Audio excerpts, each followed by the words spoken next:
그래서 저는 비트를 안 사요. 산다면 저는 계속 기능이 좀 명확한.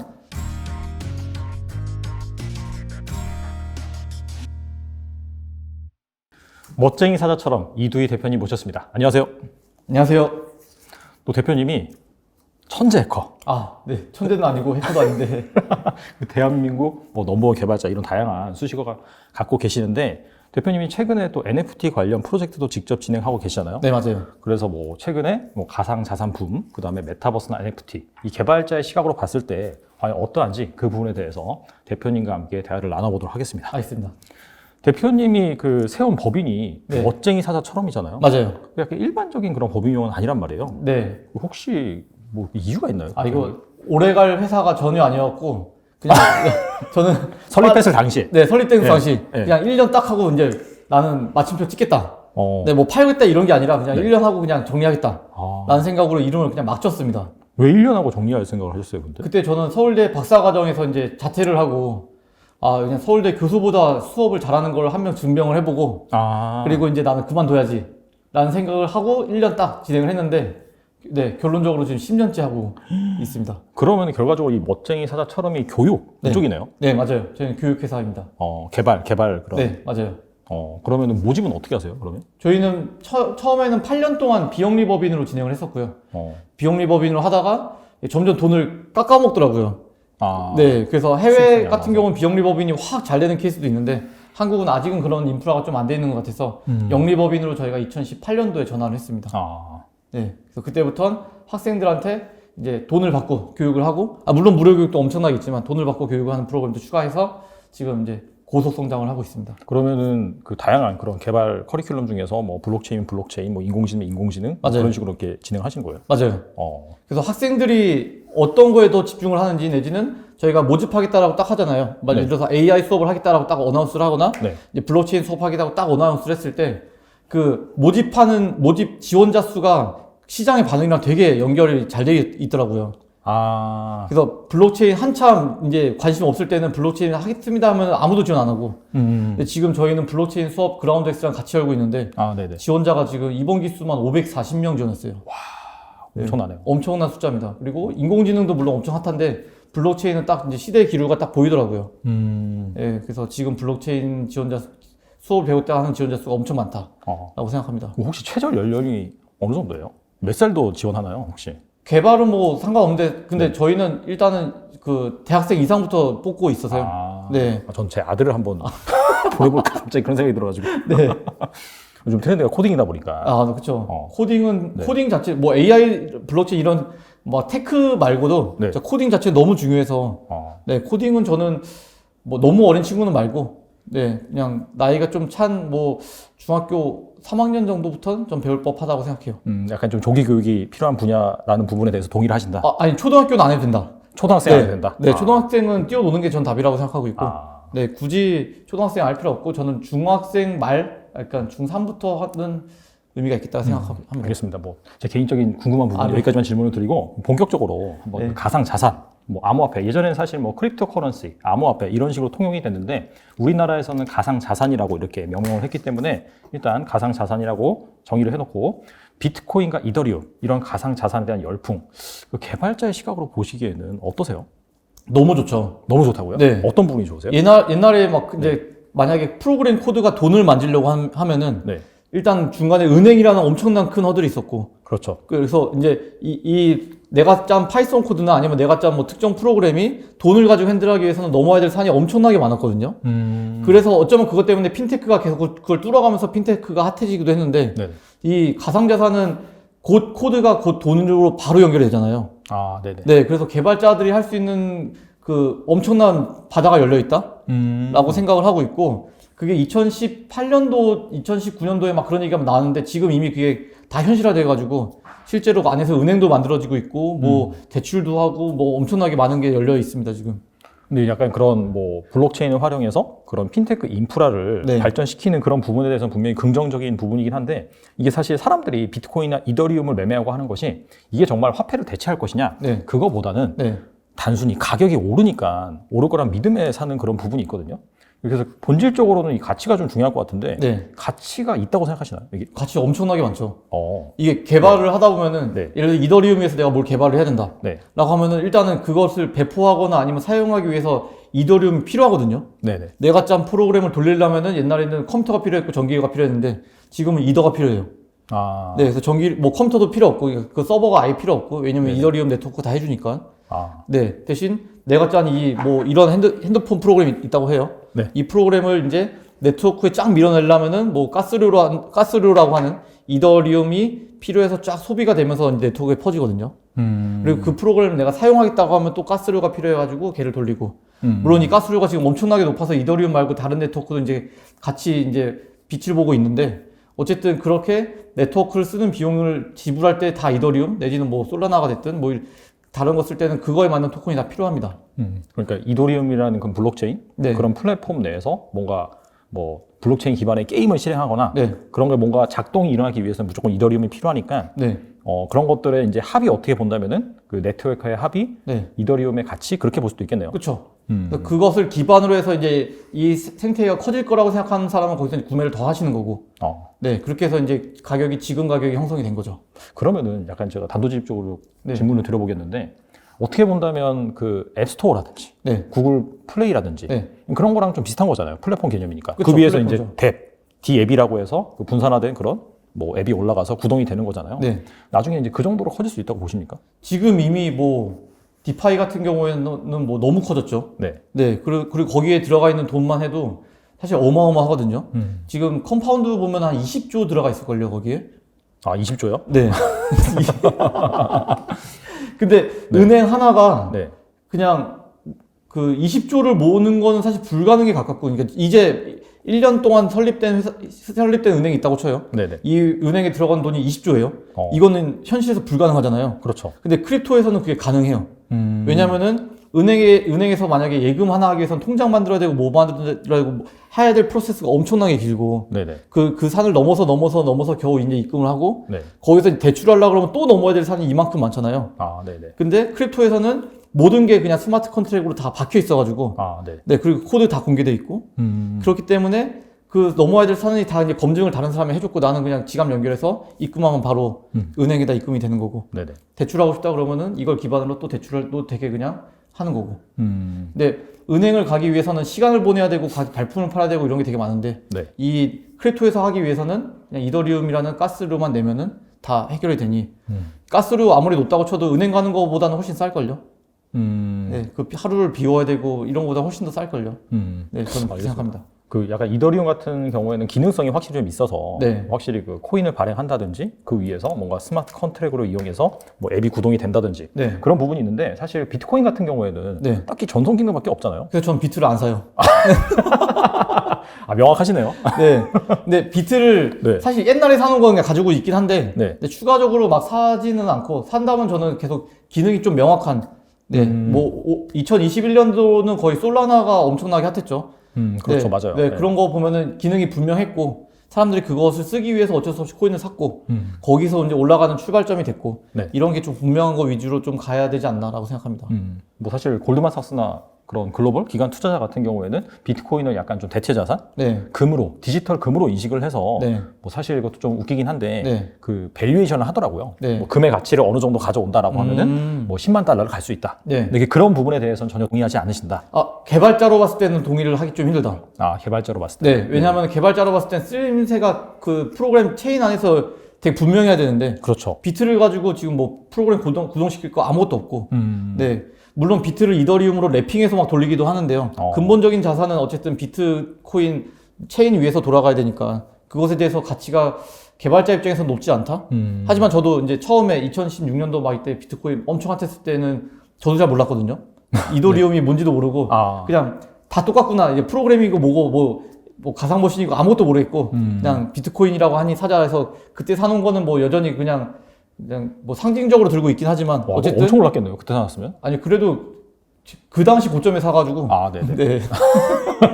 그래도 뭐 수익인 네. 걸로.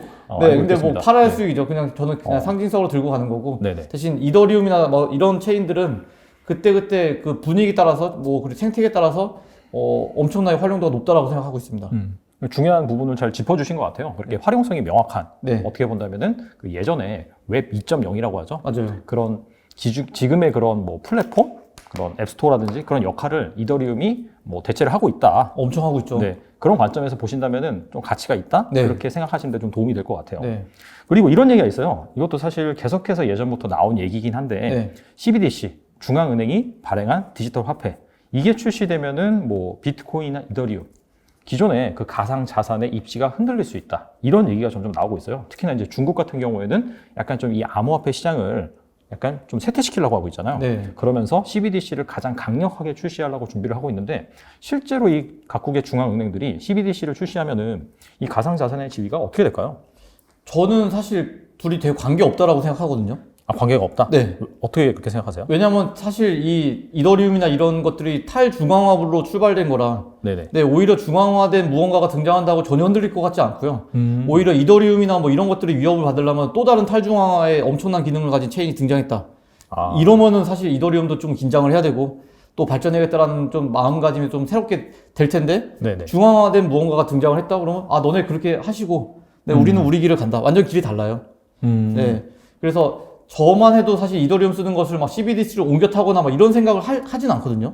사실 완전히 결이 다른 자산이긴 하죠. 네. 그냥 우리가 쓰는 현금을 그냥 정부에서 이제 디지털 화폐를 써라. 네. 디지털 화폐 쓰면은 확실히 그 추적이라든지 네. 뭐 세금 매기기 훨씬 편하니까. 그쵸. 그쵸. 그런 그래서- 부분이기 때문에. 네. 저는 오히려 그게 오히려 블록체인 기술을 더 인정하는구나라는 생각을 좀 하고 있고요. 그래서 이더리움이나 뭐 이런 쪽에서 봤을 때는 감사하다라는 저는 생각을 하고 있습니다. 오히려 이제 그렇게 되면은 그 추적을 받는 그런 사람들이 오히려 그 부분이 싫어서 가상 자산 쪽으로 많이 갈 것이다. 그런 얘기도 있더라고요. 근데 뭐 가상자산도 추적이 되는 건 똑같긴 한데. 네. 근데 어쨌든 익명성 코인 이런 것도 있긴 하잖아요. 익명성 코인, 막 모더나 막 이런, 모더나는 이거 하고. 뭐, 제가 알고 있는 거 G캐시나 뭐 그런 거. 네네네. 네네. 네, 아무튼 네. 그런 것들은 저는 사실 안 사봐서 잘 모르겠습니다. 아. 네. 근데 어쨌든 이더리움 위에서나 뭐 아니면 뭐 클레이튼 위에서나 이런 거 봤을 때 추적은 다 되지만 근데 그거랑 그러니까 쓰는 사람의 이제 생각 자체가 아마 다를 거예요. 그냥 클레이튼 쓰고 이더리움 쓰는 사람은 그냥 네네. 탈중앙 하나만 보고 가는 거고. 누구한테 구애받지 않는 나만의 자산. 네. 그런데 뭐 CBDC는 글쎄요. 그거는 그냥 관리하시는 분이 계시고. 네. 그렇죠. 네. 그럼 그냥 관계 없다?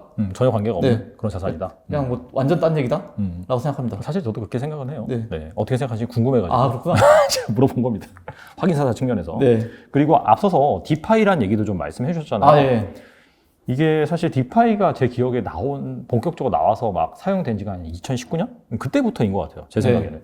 그래서 요즘 수많은 디파이 프로젝트들이 있는데 어떤 프로젝트 같은 경우에는 APY라고 하죠. 네. 그러니까 연율화된 수익률? 그러니까 이자율이라고 봐도 될 것 같아요. 이게 막 수천 %예요. 네. 약간 이게 좀 어떤 로직으로 인해서 네. 가능한 건지 좀 궁금하긴 하거든요, 이게. 이게 이자율이란 숫자는 박혀 있지 않지만 이자율을 계산하는 모듈 자체는 컨트랙에 박혀 있거든요. 네네. 그래서 초반에 사람이 적으면 이자율은 높을 수밖에 없어요. 아. 왜냐면 내가 낸 돈은 100원인데 이자를 계속 막 3,000원씩 준다고 하면 이제 이자율이 이렇게 높은 거잖아요. 네네. 근데 만약에 이제 사람이 점점 인기가 많아서 돈이 많이 모이게 되면은 이자율은 자연스럽게 떨어지죠. 네네. 그래서 수요와 공급에 맞춰가지고 이자율은 제자리를 찾아갈 거고 네네. 초반에 이자율이 만약 높다 그러면 아직은 공급이 좀 적은 거니까 그런 거는 만약에 팀이 안전하다면은 그냥 막 먹고 튀는 이런 팀이 아니라 진짜 팀이 안전하고 컨트랙이 공개됐는데 되게 컨트랙에 문제가 없는 컨트랙이다 라고 하면 그런 거는 바로 들어가는 게 전 정답이라고 생각하고 있고요. 근데 이제 일반적으로 우리가 네. 이제 은행에 예금을 해서 받는 이자 같은 경우에는 그 은행 같은 경우에는 우리가 예금한 돈을 가지고 대출을 해주잖아요. 네. 그래서 발생한 이자 네. 거기에서 은행이 좀 먹고 네. 나머지를 떼어주는 어떻게 본다면 그 이자를 지급하는 수익의 원천이 분명히 있는 거잖아요. 네. 근데 디파이는 그런 게 아니지 않나요? 아니요, 똑같아요. 똑같아요. 네, 디파이도 똑같습니다. 네. 제가 이더리움을 맡기고 네. 비트코인을 빌려가요. 네네. 이렇게 이제 랜딩할 수 있는 서비스가 되게 많은데 그러면 이 빌려간 이 녀석을 갚을 때 이자를 붙여서 갚거든요. 아. 네, 그러면 이 이자를 이제 재단과 컨트랙과 그리고 이 사람이 나눠 갖는 형태이기 때문에 소스가 분명하게 있어요. 아. 네. 그리고 또는 뭐 유니수학 같이 이제 수업 서비스도 이제 디파이 중에 하나인데 네네. 그것도 이제 거래 수수료 일부를 이 예치한 사람한테 나눠주기 때문에 아. 네, 원천은 분명히 존재합니다. 똑같네요, 은행이랑. 네, 은행이랑 똑같아요. 아. 은행이랑 똑같지만 그 은행에서 이제 뭐 한국은행에서 금리 몇 % 갑니다 막 이렇게 얘기하잖아요. 네네. 그걸 다 컨트랙에 박아가지고 완전히 수요 공급에 맞춰가지고만 진행하는 거예요. 그러니까 고정금리가 아니라 항상 네. 변동금리다. 네, 그래서 조심해야 될 게 네. 그 대출하는 사람도 변동이기 때문에 네네. 내가 2%밖에 안 하네 빌려가야지라고 생각했는데 아. 네, 막 빌려간 사람이 너무 많았어요. 네네. 그러면은 이 상환 압박을 해야 되잖아요. 그렇죠. 또 은행에 돈이 메마르고 있기 때문에 네네. 그럴 땐 프로그램에 의해서 이자율이 확 올라가거든요. 아. 그럴 때는 오히려 예치한 사람 이자가 막 1000%가 아니라 빌려간 사람 이자가 막 몇백 퍼센트 가는 경우도 있어요. 그러면 잘못하면 뭐 이렇게 파산할 수도 있겠네요. 그렇죠. 그러면 이제 바로 청산 나가는 거죠. 못 갚는 상황이 돼버린다라고 생각하는 순간 이거 이제 청산 프로그램이 돌아버리거든요. 네, 그렇기 때문에 디파이 하시는 분들은 내가 불린 이자가 몇 %인지 좀 주기적으로 봐야 될 필요는 있고, 물론 고정 이자로 하는 데도 있지만 그거는 좀 글쎄요, 대부분 변동 이자로 가거든요. 고정 이자라고 하면 오히려 약간 좀 의심을 해볼 필요가 있겠네요. 저는 사실 이 가능한가라는 생각을 좀 하고 있어요. 그래서 저는 이제 오히려 고정은 불가능하고 이제 변동으로 수요 공급에 맞춰서 그때 예금 이자랑 대출 이자가 계속 바뀌어 나가는. 그렇기 때문에 만약에 대출할 사람이 이만큼 많고 네네. 그리고 예금이 요만큼밖에 안 돼요. 네네. 그건 예금을 빨리 끌어들여야 되잖아요, 프로그램이. 그렇죠. 그럴 때 이자가 이렇게 높아서 이자 높으니까 빨리 예금을 넣어. 이 돈으로 이제 대출을 할 수 있으니까 빨리 넣으라고 하는 그 메시지가 이제 수백 수천 %의 메시지인 거고. 그럼 약간 좀 조심할 필요도 있다? 그렇게 볼 수도 있겠네요. 대출한 사람은 조심해야죠. 그리고 예금한 사람은 사실 토큰을 잃어버릴 가능성은 없지만 토큰 자체의 가격이 변동을 할 수 있고 플러스 컨트랙을 뭐 개발자가 아닌 이상 보긴 좀 힘들어요. 네네. 네, 이 프로그램이 진짜 예금 대출을 수요 공급에 의해서 맞추고 있는지 아니면은 개발자가 장난할 수 있는 코드를 막 숨겨가지고 뭐 먹을 수 있는지는 이제 일반인이 보기 힘드니까 네네. 이 코드를 리뷰하는 회사들이 되게 많거든요. 리뷰한 회사들이 괜찮은 회사인지를 보고 들어가면은 아마 괜찮을 것 같습니다. 그리고 그 디파이에서 지급되는 이자가 어차피 가상 자산으로 지급되는 거죠. 맞아요. 그렇죠. 그 가격에 대한 변동성도 이제 생각을 해야 되는 거죠. 맞습니다. 이자 이만큼 받았는데 그 가치가 그냥 줄어들 수도 있고. 그렇죠. 갑자기 폭락을 하면은. 근데 또 이게 완전 뭐 이더리움, 뭐 클레이튼 맥시멀리스트는 그게 무슨 가치가 있냐? 왜냐하면 토큰 숫자는 뭐 바뀌는 게 없으니까. 네네. 내 인생은 토큰 개수다. 네. 맞아요. 그 암호화폐 많이 투자하신 분들 같은 경우에는 약간 수익률 얼마를 벌었다가 아니라 이더 개수를 얼마나 늘렸다. 뭐 BTC 개수를 얼마나 늘렸다. 그런 식으로 얘기를 하더라고요. 사실 저도 많이 그런 편이긴 해요. 네. 그래서 현실에 돌고 있는 KRW랑 그리고 생소하네. 밖에서 돌고 있는 이제 여기가 아니고 여기가 좀 바뀌라고 생각하는데 어쨌든 여기서 돌고 있는 그 가상 자산들이랑 그렇죠. 이게 개념은 좀 구분이 되어 있어서 여기서대로 돈 벌고 돈 잃고 하면서 여기에 생태가 만들어지고 있고 여기서 돈 쓰고 이제 벌고 하면서 여기 생태가 완성돼 있고 그리고 중간에는 이제 뭐 거래소가 이제 연결해주고 있고 그렇죠. 이렇게 생각하고 있습니다. 아무튼 이게 암호화폐 정말 진심이신 그런 뭐 개발자. 사실 지금은 PFP가 엄청 핫하죠. 그렇게 세상이 열리니까 지금 대기업들이 메타버스 위로 다 뛰어들거든요.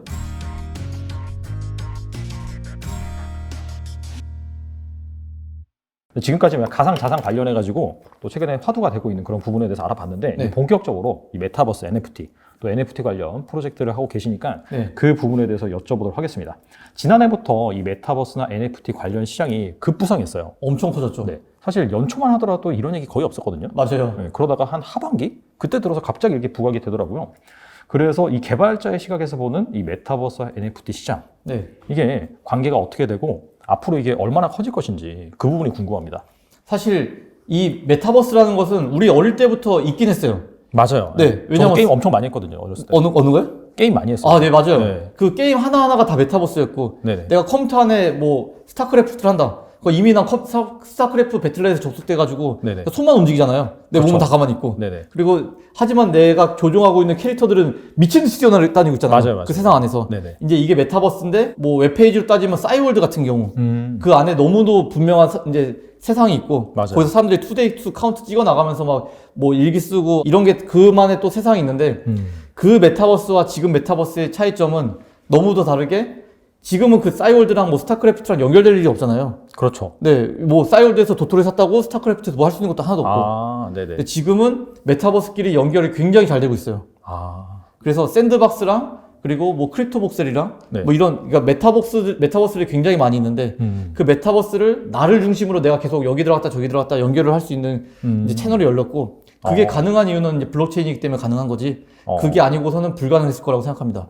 그게 왜 블록체인이니까 가능한 거예요? 왜냐면 NFT는 싸이월드 도토리나 싸이월드 음악이라고 생각하면은 내가 싸이월드 음악을 샀다고 이것을 뭐 스타크래프트에 돌릴 수 있는 게 아니거든요. 그렇죠. 왜냐하면 그게 나한테 있는 게 아니라 내가 아무리 구매를 했어도 싸이월드 서버에 있어요. 아, 네. 근데 NFT는 구매하는 순간 내 지갑으로 들어오고 내가 이걸 들고 이 세상에 갈 수 있고 또 이걸 들고 저 세상에 갈 수 있고 이런 기회가 굉장히 많이 열려 있습니다. 그러니까 이제 뭐 메타버스판 싸이월드 스타크래프트다라고 하면은 네. 이게 서버가 다른 게 아니라 같은 블록체인 선상에서 구동이 되고 있기 때문에 네. 이 도토리를 가지고 스타크래프트 가가지고 딴 걸 할 수 있다. 그렇게 맞아요. 이해하면 되나요? 네. 그렇기 때문에 이제 자기만의 프로필을 만드는 게 굉장히 중요한 세상이 됐고 아, 네네. 옛날에도 물론 싸이월드 미니맵 꾸미기가 굉장히 유행했는데 그렇죠. 이게 그 안에서만 노니까 싸이월드가 이제 붕괴되면서 이게 가치를 잃었잖아요. 근데 지금은 예를 들어서 A라는 메타버스가 붕괴를 해요. 네. 그럼 이거 있는 자산 그대로 내 NFT를 땡긴 다음에 딴 데 가서 또 똑같이 놀면 되고. 네. 그래서 이렇게 메타버스 세상을 점프할 수 있는 게 이제 지금 열리고 있는 세상이고요. 거기에 중심에는 NFT가 있기 때문에 내가 나를 꾸미는 거죠, 진짜. 네네. 네. 그러기서 뭐 이 나를 꾸미는데 이제 옛날에도 물론 싸이월드에 이제 아낌없이 사람들이 꾸몄지만 지금은 더 내 거가 됐기 때문에 더 꾸미기 시작한 거예요. 네. 그래서 내가 어떠한 캐릭터로 움직일까? 이런 것들에 대해서 이제 가치를 높게 주면서 이제 메타버스에 옮길 NFT 가치가 확 증가를 했던 게 이제 작년 가을부터였던 것 같습니다. 그러면은 사실상 이 메타버스로 뭔가 그런 가상의 세계가 네. 각각 노는 게 아니라 하나로 통합될 수 있었던 그런 가장 중요한 배경은 NFT다. 그렇게 볼 수 있을까요? 네. 블록체인이고 NFT죠. 그러니까 다른 세계로 가면서 그걸 네. 또 똑같이 사용할 수 있는 가치를 인정받을 수 있기 때문에 네. 지금도 인정받지만 앞으로는 더 인정받을 거라고 생각하기 때문에 미리 꾸며 나가는 거죠. 그러면은 이게 어차피 메타버스가 기존에 없었던 건 아니고 맞아요. 사실 점점 확대가 되고 통합이 되는 그런 개념인 것 같은데 네. 그럼 메타버스와 연계해서 내지는 뭐 NFT와 연계해서 뭔가 약간 성장할 만한 비즈니스를 실제로 하고 계시니까 네네. 그런 분야는 뭐가 있을까요? 사실 지금은 PFP가 엄청 핫하죠. PFP요? 네. 프로필 픽처. 그러니까 그냥 푸사. 네. 프로필 사진. 네, 프로필 사진. 그러니까 사실 메타버스에 내 얼굴 그냥 그대로 가도 상관없는데 네네. 약간 사이버 세상에 또 다른 나를 만들고 싶은 게 레디 플레이어 원 같은 거 보면은 열심히 나 꾸미고 있잖아요. 그렇죠. 영화 영화 레디 플레이어 보면 열심히 나를 꾸미고 있는데 그것처럼 사람의 욕구가 이제 나의 아바타를 꾸미는 거가 되게 큰 욕구가 있어가지고 이제 메타버스로 갈 만한 나를 계속 꾸며나가는 프로필을 열심히 꾸미죠. 저도 옛날에 그 MMORPG 할 때 네. 그 월드 오브 워크래프트 했었거든요. 제가 공대장도 해봤어요. 아, 진짜요? 네. 엄청 했어요. 제가 군대 가기 전까지 그렇게 했는데 거기에서도 그 똑같잖아요. 네. 좋은 아이템 착용을 하고. 네, 펫 데리고 다니고. 그렇죠. 그래서 엄청나게 꾸미잖아요. 네. 근데 사실 그게 이제 어떻게 본다면 기존부터 원래 있었던 그런 욕망인데 이 메타버스를 만나면서 더 활성화가 된다. 맞아요. 그렇게 보면 되겠네요. 맞아요. 정확합니다. 그리고 그렇게 세상이 열리니까 지금 진짜 말도 안 되는 대기업들이 메타버스 위로 다 뛰어들거든요. 네네. 옛날에는 사실 나의 뭐 아이콘, 뭐 아바타 꾸미기 하는데 대기업들이 막 명품 샵들이 올 가능성은 거의 없었죠. 근데 지금은 뭐 명품 샵들이 메타버스로 넘어가는 케이스가 굉장히 많이 있고, 실제 신발 가격과 메타버스에서 파는 신발 가격이 거의 비슷합니다. 네, 그런 데도 있어요. 네, 그런 거 보면은 이것에 가치를 두는 사람이 점점 많아지고 있고, 이게 블록체인이니까 가능한 세상이 저는 맞다라고 보는 게 옛날 같은 경우에는 뭐 싸이월드다. 네. 싸이월드가 직접 나서가지고 그걸 막 딜을 따오고 싸이월드 막 SK에서 가가지고 뭐 어디 A라는 그룹 와주세요. 당신 브랜드 소개시켜줄게 이렇게 되는데 네네. 지금 블록체인이기 때문에 그냥 내가 가면 돼요. 네, 내가 브랜드 대표다. 우리 브랜드 여기다 런칭하자. NFT 민팅하자. 네네. 그러면 거기서 사람들이 이제 내 신발 사가지고 또 내 거에다 장착시키고 이런 세상이 됐다라고 생각합니다. 이게 확실히 자기 프로필 꾸미다 보니까 네. 왜 그런 명품이라든지 뭐 그런 뭐 무슨 루이비통이라든지 그런 명품들이 그런 NFT 그런 세상에 입점을 해서 판매를 하는지 알겠네요. 네. 그게 거기에 들어가면은 특히나 이게 물론 되게 안 좋은 현상이지만 코로나가 지금 너무 심해져가지고 사람들이 이제 그런 사이버 세상에서 사는 경우가 너무 많아졌어요. 그래서 현실의 가치랑 이제 사이버상의 가치를 이제 비교할 수 있을 정도로 사이버상의 가치가 많이 올라갔거든요. 네네. 그런 것도 큰 역할을 하고 있다라고 저는 생각을 하고 있습니다. 알겠습니다. 근데 이제 NFT, 그런 메타버스의 긍정적인 측면만 얘기를 하는 것 같은데 최근에 이런 일이 있었거든요. 하이브랑 두나무가 지적재산권과 이제 NFT 이걸 결합을 해서 뭐 다양한 상품을 출시하겠다라고 했는데 그 BTS 팬들이 이거 좀 반대한다. 너무 상업적인 측면이 강하다라고 해서 약간 좀 논란이 된 적도 있었어요. 그래서 이제 궁금한 거는 이 NFT를 입힌다라고 해서 무조건 성공한다는 보장 없을 것 같긴 하거든요. 그래서 이 NFT 프로젝트가 성공하기 위한 조건? 그럼 뭐가 있을까요? 사실 이건 이제 그 관점이 좀 이제 사람마다 좀 많이 다를 것 같은데요. 네네. 저는 사실 사이버는 사이버고 현실과 연결을 안 했으면 좋겠다라고 생각하는 사람 중에 하나거든요. 그래서 현실에 있는 뭘 가져오지 말고, 사실 명품 아까 얘기를 했지만 저는 네네. 사실 그런 거보다는 여기서 새로 탄생하는 아이템들이 훨씬 더 의미가 있다라고 생각을 하고 있어요. 그래서 현실에 있는 브랜드, 뭐 현실에 있는 뭐 그룹들이 넘어오기보다는 네네. 뭐 사이버펑크처럼 아예 그냥 새로운 그런. 네, 이 바닥에서 출발해가지고 현실로 넘어오는 친구들이 많이 등장하는 게 좋지 않을까라고 생각하기 때문에, 그래서 저는 현실로 연결하는 것도 물론 좋지만, 네네. 그 NFT 하면 막 아트들이 이제 NFT화 시키는 경우 되게 많거든요. 그렇죠. 근데 그런 거보다는 이 세상에서 출발하는 것들이 되게 좋지 않을까? 아예 그냥 디지털 세상에서 출발하는. 네. 마치 뭐 저희 어릴 때 막 새로운 거 나오면 어른들은 기존에 있는 거랑 막 연결하기 바쁘잖아요. 네네. 네, 그래서 이거 뭐 옛날에 있던 이런 거네 막 얘기하기 바쁜데 이거랑은 결이 좀 다르거든요. 그래서 아예 출발점을 여기로 보는 게 맞지 않을까라고 생각합니다, 저는.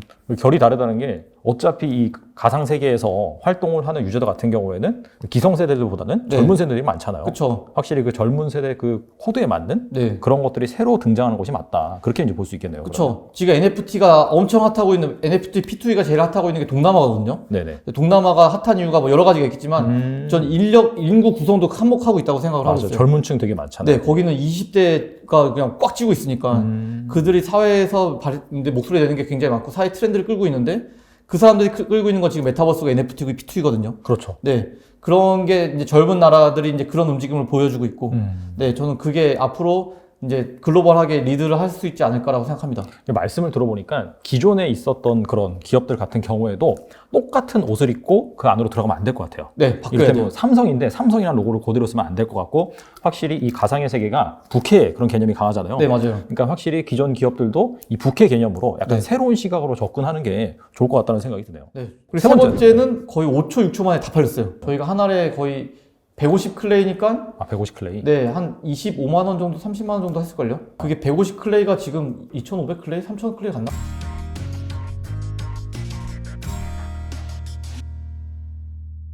네. 그리고 이제 대표님께서 네. 현재 추진 중인 이제 프로젝트에 대해서 한번 여쭤보도록 하겠습니다. 네. 메타콩즈라고 이제 이거를 네. 지금 하고 계시잖아요. 네. 이게 무슨 프로젝트예요? PFP 프로젝트, 프로필, 푸사 프로젝트고요. 네네. 네. 이제 사이버상에 이제 푸사를 한번 만들어 보자라고 해서 지금 글로벌 사이즈에서는 원숭이가 엄청나게 유행이거든요. 왜 원숭이가 유행이에요? 저도 잘 모르겠어요. 그냥 커뮤니티가 푸사를 다 원숭이로 하고 있어요. 그래요? 네. 그래서 원숭이 내지는 픽셀 아트인데 어쨌든 그런 것들이 이제 엄청나게 핫하고 있어가지고, 네네. 픽셀 아트는 이미 한국에 이제 도지 사운드 클럽이라고 되게 잘하는 팀이 있어서 네네. 우리는 이제 원숭이 한번 가보자. 라고 해서 이제 외국에서 이제 유행하고 있는 그 문화를 한번 한국에 수입을 해보자라는 생각으로 좀 시작했는데 너무 핫하게 진짜요? 네, 잘 돼서 저희도 좀 깜짝 놀라고 있습니다. 그게 이제 그런 푸사, 네. 그러니까 원숭이로 된 캐릭터. 근데 그 캐릭터가 되게 많고 한 몇 개 정도 되죠? 저희 10,000개요. 10,000개요? 네. 10,000개마다 다 특징이 있잖아요. 그죠? 네, 맞아요. 그럼 그거를 그냥 다 만든 다음에 분양을 하신 거예요? 네, 그냥 10,000개에서 뭐 날개 달린 것들은 좀 몇 개 안 만들고, 네. 네, 그리고 뭐 노멀한 것들은 이제 이만큼 해주고, 그리고 막 선글라스 쓴 친구, 뭐 헤드폰 쓴 친구 막 이렇게 되게 베리에이션을 많이 나눠가지고 10,000개를 분양을 했는데, 네. 저희가 첫 번째, 세 번에 나눠서 이제 팔았거든요. 네네. 이제 약 3,000개씩 이제 나눠서 팔았는데, 네. 처음 팔 때 30초 만에 다 팔렸고, 진짜요? 네. 그리고 두 번째는 7초 만에 다 팔렸고, 이게 약간 선순환이구나. 한번 잘 팔렸다는 소문이 쫙 나니까. 네. 그리고 세 번째는 거의 5초, 6초 만에 다 팔렸어요. 그 뭐 완전히 그냥 뭐 뜨면은 막 클릭해가지고 막 수강 신청하는 네, 맞아요. 그런 개념으로 다 팔린 거네요. 네. 그래서 저희가 처음 오픈하는 날 페이지 뷰 카운트가 초당 17만 회가 찍혔거든요. 네. 저희 숫자 보고 깜짝 놀래가지고 그 서버 그때 초반에 다 뻗어가지고 이게 저희도 10대를 준비했는데 10대가 뻗을 줄은 꿈에도 몰랐어요. 그러면 네. 그게 하나에 얼마에 파신 거예요? 그분요? 저희가 한 알에 거의 150 클레이니까 150 클레이? 네, 한 25만 원 정도, 30만 원 정도 했을걸요? 네.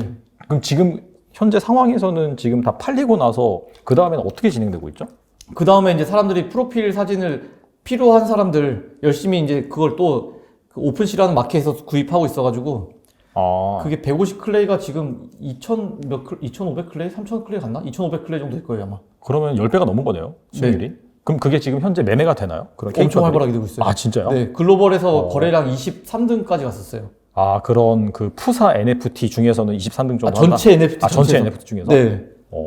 그 다른 NFT는 또 뭐가 있어요? 그럼 푸사 NFT 말고?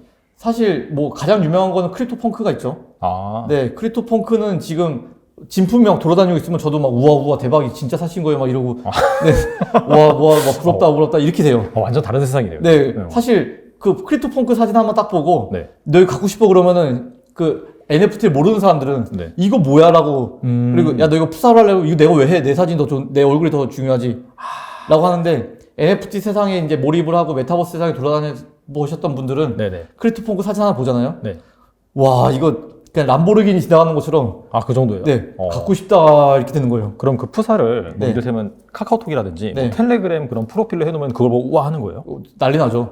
그리고 이제 이거 진짜 산 거냐 물어봐요. 이게 진품인지 가품인지 물어보고 싶어서 진짜 산 거냐 물어보면 이제 자기 이더리움 주소를 뭐 까는 경우에는 뭐 너무 솔직하게 이제 하는 거고 그냥 뭐 시크하게 진짜 산 거 맞습니다라고 하는 경우도 되게 많고. 근데 그렇게 어떻게 본다면 정말 이해하지 못한 사람들이 본다면 아무 가치가 없을 수도 있는 건데 네. 이렇게 가치를 인정받는 이유가 뭐라고 생각하세요? 저는 그 메타버스에 대한 몰입이라고 생각하고 있고 어른들이 봤을 때 아이들이 그 게임에서 사소한 거 하나에 막 몰입해서 막 난리가 나잖아요. 그렇죠. 근데 어른들 눈에 봤을 때 야 그냥 컴퓨터 끄고 와서 밥 먹어가 될 때 그냥 이 가치를 되게 낮게 보고 컴퓨터의 가치를 낮게 보고 여기 이 밥 먹는 걸 되게 중요하게 보는데 이 아이는 이 컴퓨터 세상이 자기한테 전부인 거예요. 아. 네, 그 로블록스 안에서 게임하는 거 그 안에서 발생했던 이벤트 네네. 아니 마인크래프트 안에서 발생했던 이벤트가 네. 자기가 밥 먹는 거거나 아니면 자기 친구들이랑 뭐 구슬치기 하는 것보다 훨씬 더 중요한 사람들이 있거든요. 그래서 몰입된 사람이 많을수록 커뮤니티가 그걸로 형성이 되고 그러면 이게 커뮤니티. 가치를 발휘를 하죠. 그럼 지금 현재 거래가 된다고 말씀하셨는데 네. 그러면 이게 이제 클레이튼 기반 맞죠? 네, 맞아요. 클레이튼이라는 그런 이제 뭐 이더리움과 비슷한 거죠. 네. 그 카카오의 자회사 그라운드 X가 출시한 네. 그 기반에서 그러면은 그 스마트 컨트랙으로 서로 거래가 되는 건가요? 맞아요. 네. 스마트 컨트랙에 이제 트랜스퍼 함수를 만들어 놓고 그걸 이용해서 이제 서로 거래를 하게끔 만들어 놓은 게 이제 오픈시에서 거래를 하고 있습니다. 그리고 이게 어차피 원숭이가 되게 유행이라고 말씀하셨잖아요. 네. 분명히 이제 유사 프로젝트가 원래 존재를 했을 것 같아요. 네. 근데 사실 그 유사 프로젝트와 비교를 해서 후발주자 같은 경우에는 훨씬 그거보다 뛰어나야지 네. 어떻게 본다면 이제 경쟁력이 생기잖아요. 네. 그 유사 프로젝트 대비 경쟁력은 그럼 뭐가 있을까요? 커뮤니티 형성이 가장 중요해요. 커뮤니티 형성. 네. 이게 사실 커뮤니티만 형성이 잘 돼 있으면 닭을 팔든 치킨을 팔든 네, 뭐 강아지를 팔든 고양이를 팔든 아무 상관이 없고요. 네. 마치 마인크래프트가 사람들이 많이 하고 내 친구도 마인크래프트 하고 친구들도 막 다 하고 하니까 그렇죠. 그 안에서 네네. 커뮤니티가 형성이 됐고 네. 이 커뮤니티 형성된 사람 안에서 플레이를 해주니까 이제 이 사람들이 몰입을 시작을 하는 거거든요. 그 마찬가지로 내가 뭐 콩을 팔겠다. 네. 아니면 뭐 고양이를 팔겠다. 근데 그것을 진짜 좋아할 만한 사람들이 막 2만 명, 3만 명이 준비가 되어 있으면은 네. 이 수량은 한정이기 때문에 어쨌든 계속 사이클에 올라가거든요. 근데 그게 만약에 커뮤니티 형성이 안 됐다. 네. 그러면 이거 외사가 되는 거예요. 네. 그래서 커뮤니티 밖에 있는 사람들을 봤을 땐 이건 외사라는 말을 하는 게 너무도 당연하고 커뮤니티 안에 있는 사람 했을 땐 너무 사고 싶어요 라고 하는 게 너무 당연한 거죠. 네. 결과적으로 그런 NFT 프로젝트를 평가를 할 때 네. 사실 뭐 보여지는 화려한 그래픽 네. 그런 거보다는 얼마나 이 프로젝트의 커뮤니티가 탄탄한지 맞아요. 그게 핵심이겠네요. 사실 뭐 세상 모든 게 전 그렇다고 생각하는 게 에르메스 가방이 있다라고 쳤을 때 네네. 저는 사실 전혀 관심이 없거든요. 네네. 네, 이 가방 왜 사? 내 인케이스 가방이 훨씬 더 편하지. 네, 라고 생각을 하고 뭐 티셔츠 같은 경우에도 저는 그냥 회사 티 입고 다니는데 네네. 근데 그래서 명품 돌아다니고 있으면 저는 크게 관심이 없어요. 근데 그 명품을 좋아하는 사람들의 커뮤니티가 되게 빡세게 형성이 되어 있고 네네. 그 사람들은 그것에 대해서 뭐 진짜 좋은 가방 들고 지나가면 와 이렇게 하잖아요. 네네. 네, 그런 커뮤니티가 형성이 되어 있기 때문에 그 가격이 이제 또 같이 올라가는 거지. 만약에 저 같은 사람만 있으면은 뭐 에르메스 브랜드는 이미 망하고도 남았죠. 그렇죠. 네. 대신 애플이 훨씬 더 올라가겠죠. 그렇죠. 네, 왜냐면 저는 애플 신제품 나오면 무조건 사거든요. 네, 저 같은 이제 커뮤니티의 일원들이 네네. 이제 그걸 또 사주고 커뮤니티 있는데도 또 사고. 네. 그런 것들은 이제 각자의 그 회사마다의 팬들과 매니아와 커뮤니티가 형성이 되어 있기 때문이고, 그거는 NFT에도 똑같이 적용이 되고 있습니다. 점점 이제 약간 4차 산업혁명 네. 얘기가 나오면서 이 무형의 가치가 네. 중요하게 지금 커지고 있는데 그런 차원에서 생각을 해보면 사실 이 NFT 프로젝트나 그런 것들에 대한 가치를 평가함에 있어서 네. 기존 것과 크게 다르지 않다 그런 네. 생각이 드네요. 맞아요. 자동차만 해도 사실 브랜드별로 매니아들이 다 따로 있고, 그렇죠. 네, 벤츠가 좋냐, BMW가 좋냐, 막 지네끼리 싸우고 있고. 네. 그것처럼 NFT도 똑같아요. 내가 들어가 있는 커뮤니티, 내가 들어가 있는 이제 클럽에 네. 몰입이 되어 있으면은 네네. 다른 데에 대해서 충분히 이제 논쟁을 벌일 만한 상황이 발생하고. 그렇죠. 근데 밖에서 봤을 때는 예를 들어서 저는 차를 진짜 좋아하거든요. 근데 차를 하나도 안 좋아하는 사람이 봤을 때는 벤츠, BMW 뭐 다 필요 없고 굴러만 가면 되는 거 아니냐. 아, 그쵸, 네. 맞아요. 네. 그러잖아요. 그러면은 사람만 태우면 되는 거 아니에요? 네. 짐만 실으면 되는 거 아니에요? 그쵸. 그냥 SUV 하나, 네. 20년 된 거 있으면 되는 거 아니냐. 근데 차 좋아하는 사람들 입장에서 봤을 때는 저 무슨 소리야. 알지도 못하면서 왜 저런 소리 해. 네, 라고 하듯이 NFT 시장에서도 원숭이가 좋냐, 닭이 좋냐, 근데 이런 얘기 할 때 밖에서 봤을 땐 뭐 하는 거야? 라고 하는데 그 안에서 봤을 땐 되게 중요하거든요. 네. 차의 후륜 구동이냐, 전륜 구동이냐 중요하고. 전문 용어 나오네요. 네. 근데 이 안에서는 픽셀 아트냐, 아니면 3D 아트냐 되게 중요하죠. 나중에 뭐 차 관련해서 NFT도 한번 출시하시면 되겠네요. 저 엄청 하고, 메타버스 안에서 들어가는 이동수단의 차는 되게 중요한 것 같습니다. 네. 알겠습니다. 나중에 한번 기대를 해보도록 지금 하고. 점프 누르기 바빠가지고. 네. 그리고 이제 그 메타 콩즈의 성공 이면에는 확실히 좀 이두희 효과가 있다. 그렇게 얘기를 하는 사람들도 좀 있는 것 같아요. 네. 그래서 뭐 조금의 도움은 된 것 같지만, 사실 NFT 마켓 자체가 너무 좋아가지고 잘 된 것 같아요. 당연히 이제 그 부분은 이제 선행이 됐겠죠. 그래서 이제 프로젝트의 장기적인 성공을 또 위해서는 확실히 아까 말씀하신 커뮤니티 기능 이런 것들의 강화가 필요한데, 그런 차원에서 이 블록체인 그런 생태계에서 존재하는 다오 시스템, 탈중앙화된 그런 뭐 커뮤니티라고 하죠. 그런 것이 필요하고 또 경제성을 띠는 토큰. 앞서서 이제 도지 사운드 클럽 말씀하셨잖아요. 여기 같은 경우에는 그 토큰이 존재를 하죠. 맞아요. 그렇죠. 믹스라는 토큰이 존재를 합니다. 그래서 이런 부분에 대해서 실제로 약간 좀 그 암호화폐에 진심이신 분들 같은 경우에 궁금해하실 것 같긴 하거든요. 혹시 이 부분에 대한 계획은 있으십니까? 사실 저희도 토큰 계획은 당연히 있고요. 그리고 이걸 선순환시키는 구조를 어떻게 만들지에 대한 고민을 먼저 지금 엄청나게 하고 있고, 그 고민이 끝난 다음에 토큰 발행을 할 생각을 하고 있습니다. 그래서 토큰 계획은 뭐 NFT 프로젝트마다 아마 조금씩은 다 하고 있을 거예요. 근데 그걸 이제 실행 옮기느냐는 이제 그때 커뮤니티 이제 상황을 좀 봐야 되는데, 그 판단 기준에 있어서 다오가 큰 역할을 하거든요. 그래서 그냥 만든 사람이 메타콩즈 코드 내가 짰으니까 내가 마음대로 할래, 이게 안 되고, 커뮤니티의 의견을 계속 경청하면서, 또는 이 의사결정 자체를 커뮤니티가 계속 해나가면서 하는 게 되게 중요해서 다오가 그런 입장에서는 되게 좋다라고 생각하고 있어요. 그러니까 사실 어떻게 본다면 그 주식의 개념으로 좀 치환해서 본다라고 하면 주주들이죠, 사실. 맞아요. 그렇죠? 주주들이죠. 그 사람들이 이제 커뮤니티 역할을 해서 약간 뭐 주주총회를 연 다음에 이건 이렇게 가라. 약간 이런 식으로 대중의 약간 좀 그런 컨센서스를 따르겠다. 그렇죠. 그 주주도 주주총회를 하잖아요. 근데 여기 그 블록체인에서는 자기 토큰으로 그냥 투표하면 되거든요. 그래서 너무도 투표도 편하고, 그리고 그 결과를 바로바로 알 수 있고, 24시간 투표 돌아가고 있고, 너무 편합니다. 다시 다오를 유지하기는. 근데 하나 좀 걱정되는 게 몇 가지 있는데, 제 생각에는 아직은 다오가 활성화되기 위해서 넘어야 될 사안이 좀 많이 있는 게, 이 의견을 표출하는 이 사람의 그 백그라운드를 전혀 알 수가 없어요. 그래서 이 지갑 주소, 이렇게 긴 이름을 가진 지갑 주소가 이런 의견에 계속 이제 투표를 하고 있는데, 이 사람이 그 전에 어떠한 기준을 판단을 해왔던 사람인지를 좀 알아야, 이거는 그냥 뭐 사람을 떠나서 컴퓨터도 이제 이렇게 인공지능이 이렇게 발전한 그 트래킹이 되면은 좀 예측이 가능하지만, 지금은 약간 그런 거에 좀 더 집중을 해가지고 좀 더 투표의 무게를 다르게 좀 줘야 되지 않나라는 생각도 좀 많이 하고 있고, 이건 저 생각인데 아마 다오가 성장하기에는 길이 좀 있다라는 것은 아마 모두가 동감할 겁니다. 근데 이제 예를 들어서 차등 그런 의견권을 준다. 그런 말로 제가 이해가 되긴 하거든요. 맞아요. 그러면은 사실 또 문제도 있을 수도 있겠네요. 뭐 누구한테는 의견권을 더 많이 준다든지. 그런 그래서 어쩌면 지금 우리가 하고 있는 뭐 민주주의 투표가 여러 가지 시행착오를 거쳐서 이제 완성이 돼가고 있잖아요. 그래서 그것처럼 다오도 이제 시행착오를 좀 겪으면서 이제 그런 투표 시스템이나 의견 개진 시스템이 완성이 되지 않을까라고 생각하고 있어요. 사실 뭐 이더리움에 이제 나중에 그 지금 뭐 POW에서 POS로 전환이 된다라고 하면은 어차피 그 가장 많이 그 이더리움을 가지고 있는 사람이 점점 커지죠. 그렇죠. 투표권이 커지는 건데 어차피 가장 많이 가지고 있으니까 이 생태에 긍정적인 방향으로 하지 않을까? 그런 이제 메커니즘이 자리 잡고 있잖아요. 그런 부분에서 어떻게 생각하세요? 근데 그 사람이 진짜 어느 날 잘못된 판단을 할 수도 있는 거고. 그리고 그 사람이 잘못된 신념에 몰입이 되는 순간 이 커뮤니티 전체가 흔들려 버리니까. 그래서 그런 경우에 있어서는 제재 포인트도 무조건 필요하긴 하거든요. 마치 우리나라도 그냥 이제 당선된 대통령이 모든 권한을 다 가지고 있지 않고 계속 견제를 할 수가 있는 거잖아요. 상권 분립이 되어 있죠. 그것처럼 이제 다오는 지금 목소리 큰 사람이 무게가 좀 많이 실리는데, 그것도 이제 적당한 견제 시스템과 그리고 내부 리뷰 시스템이 좀 완성이 되면은 그제야 좀 이제 좀 믿고 다오를 따라갈 수 있지 않을까라고 생각을 하고 있어요. 지금은 말씀하신 대로 제가 망하면 제가 제일 망하는데, 그럼 제가 이상한 판단 안 하겠지를 이제 믿고 가는 건데, 그 믿음의 영역도 이제 다 견제 시스템으로 좀 바뀌어야 되지 않나라고 생각하고 있습니다.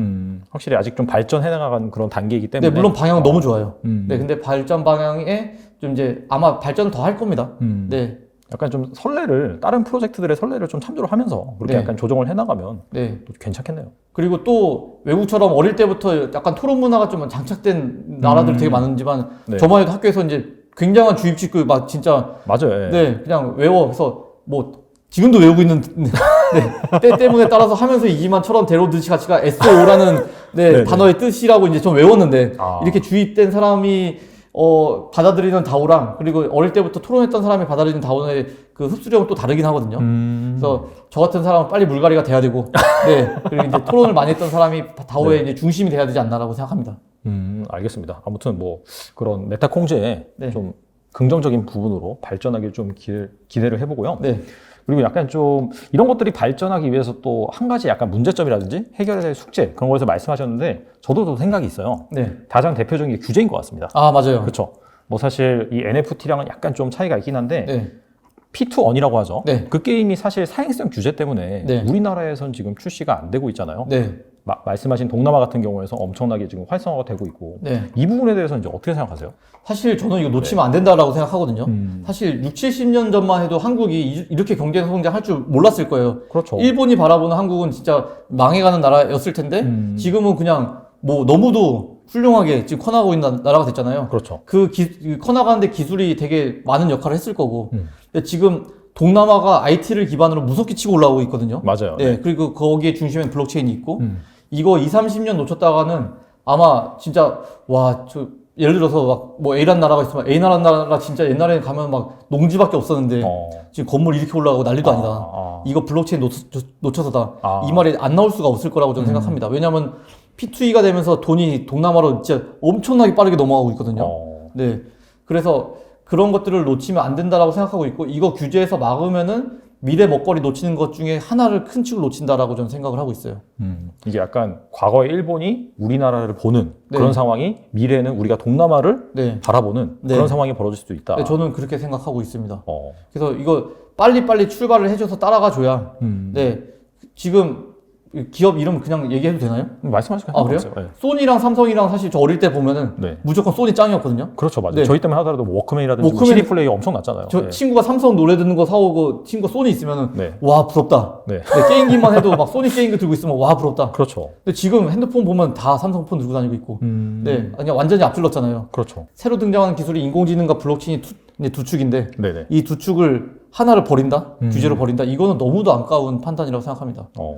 그리고 더 나아가서 이게 사행성 문제라고 얘기를 하면서 이 규제를 많이 하는데 그렇죠. P2E 중에서 사행성을 가지고 있는 P2E도 물론 있어요. 네네. 근데 아닌 게임도 굉장히 많이 있거든요. 그렇죠. 근데 이걸 다 묶어가지고 사행성이다라고 해서 이제 규제로 대상으로 하는 거는 긍정적으로 성장할 수 있는 포인트 자체를 놓쳐버리는 거기 때문에 저는 이제 사행성인 P2E는 굉장히 규제를 하는 건 맞지만 네네. 아닌 P2E는 굉장히 육성을 해서 블록체인 기술 같이 올려나가야죠. 네네. 예.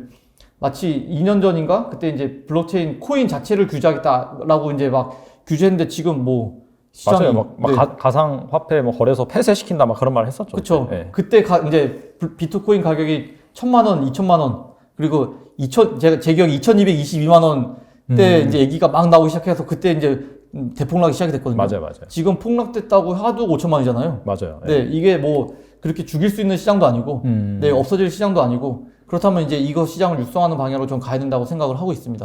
알겠습니다. 제도적인 측면에서 확실히 좀 약간 부응하는 그런 맞아요. 측면으로 잘 살릴 필요가 있을 것 같고요.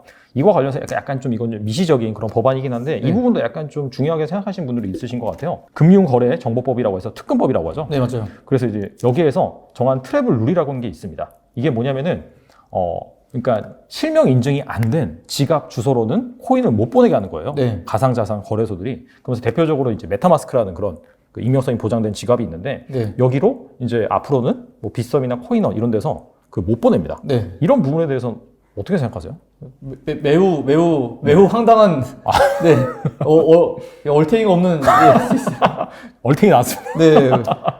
사실, 네. 그러니까, 물론 자금 세탁 굉장히 막아야 되는 거 맞고, 네. 네, 그리고 그 나쁜 짓 하는 사람 막아야 되는 거 맞는데, 네. 이거 시장 자체를 그냥, 그러니까 물론 농지가 있으면 거의 잡초도 있고 내가 키우는 고구마도 있을 거잖아요. 네네. 근데 그걸 농약으로 그냥 다 죽여버리면은 아. 근데 이 땅 자체가 황무지가 돼버리고 네네. 이 가치가 없어지는 땅이 되는데 이제 농약만 잘 쳐가지고 이제 잡초 죽이고 이제 고구마 키우고 토마토 키우고 해가지고 이걸 되게 가꿔야 되는 거가 정부가 할 일이라고 저는 생각을 하거든요. 네네. 이게 이렇게 다 죽여서 우리나라가 얻을 게 뭐지? 라는 생각을 좀 하고 있습니다. 동남아 지금 열심히 추진하고 있고 네 그리고 원래는 우리나라 거래소나 우리나라 그 의사 결정권자들이 하는 말들이 되게 글로벌하게 되게 무게가 있었거든요. 네네. 그래서 그때만 해도 우리나라 정치인들이 막 얘기하는 것들이 시세에 막 영향을 줄 정도로 그렇죠. 예전에 그랬죠. 네, 예전에 네네. 그랬잖아요. 네. 지금 우리나라 정치인들이 아무리 얘기를 해봤자 시세에 전혀 영향을 주지 못합니다.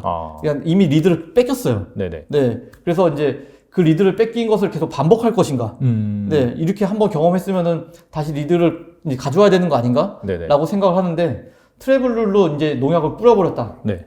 저는 사실 자산을 캐시아웃 할 때 거기서 네. KYC 정확히 하게 하면은 아. 네, 되지 않나? 이걸로 충분하지 않나? 그리고 블록체인 안에서 어떻게 돌아다니던 네. 이걸 현금화 시켜서 놨을 때 이 사람이 누가 한 거야?